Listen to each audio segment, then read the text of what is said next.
Shalom, salam damai sejahtera di dalam kasih Yesus Kristus Tuhan kita.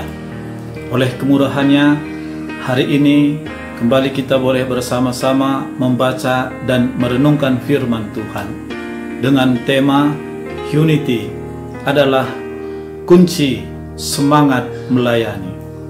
1 Korintus 15 ayat yang ke-58.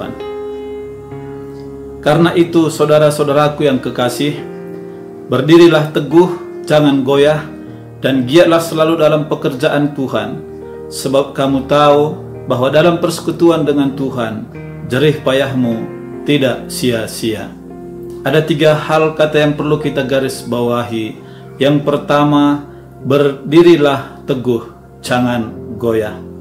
Yang kedua, giatlah selalu dalam pekerjaan Tuhan. Dan yang ketiga, persekutuan dengan Tuhan, jerih payahmu tidak sia-sia.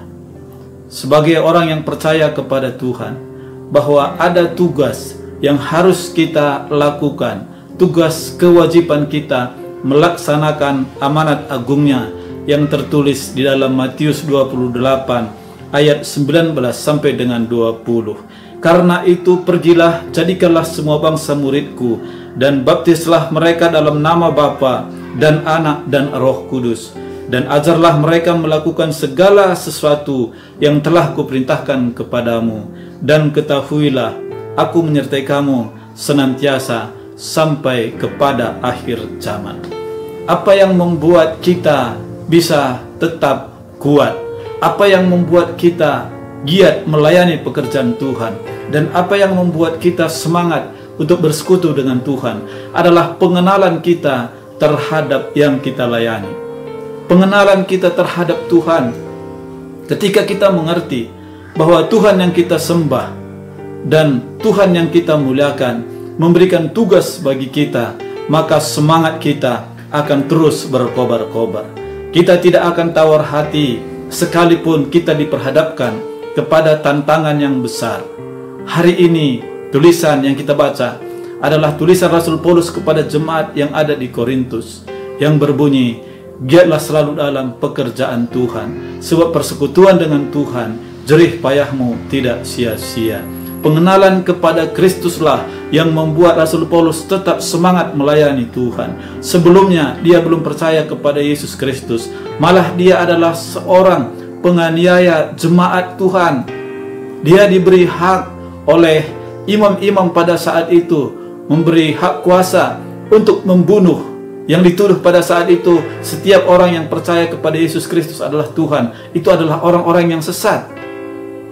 Dan Paulus menggunakan hak kuasa itu untuk menganiaya jemaat-jemaat Tuhan. Tetapi apa yang terjadi? Kemudian dia dijamah dan dipilih oleh Tuhan untuk menjadi pelayanannya. Ketika dia menjadi pelayan Tuhan, maka dia berbalik. Yang tadinya dia menganiaya orang percaya kepada Tuhan, sekarang dia siap difitnah, dianiaya. Asal Injil Kristus, asal pemberitaan Kristus adalah Tuhan diberitakan. Itulah yang dia membuat kuat senantiasa di dalam pelayanannya. Itu sebabnya mulai dari terpanggilnya dia untuk melayani pekerjaan Tuhan sampai akhir hidupnya, dia tetap setia. Dan kita bisa membaca ayat yang dituliskan di dalam 1 Timotius 4 ayat 7 sampai dengan 8. Aku telah mengakhiri pertandingan yang baik, aku telah mencapai garis akhir, dan aku telah memelihara iman. Sekarang telah tersedia bagiku mahkota kebenaran yang akan dikaruniakan kepadaku oleh Tuhan, Hakim yang adil pada harinya. Tetapi bukan hanya kepadaku, melainkan juga kepada semua orang yang merindukan kedatangannya. Ketika kita mengerti bahwa Kristus Yesus adalah Tuhan dan Juru Selamat, Dia sudah mengasihi kita dengan mati di atas kayu salib, mendamaikan kita dengan Allah. Karena kita manusia yang sudah berdosa, tetapi diperdamaikan olehnya, sehingga keselamatan bukan karena perbuatan kita, tetapi hanya oleh kasih karunia dan iman kepada Yesus Kristus.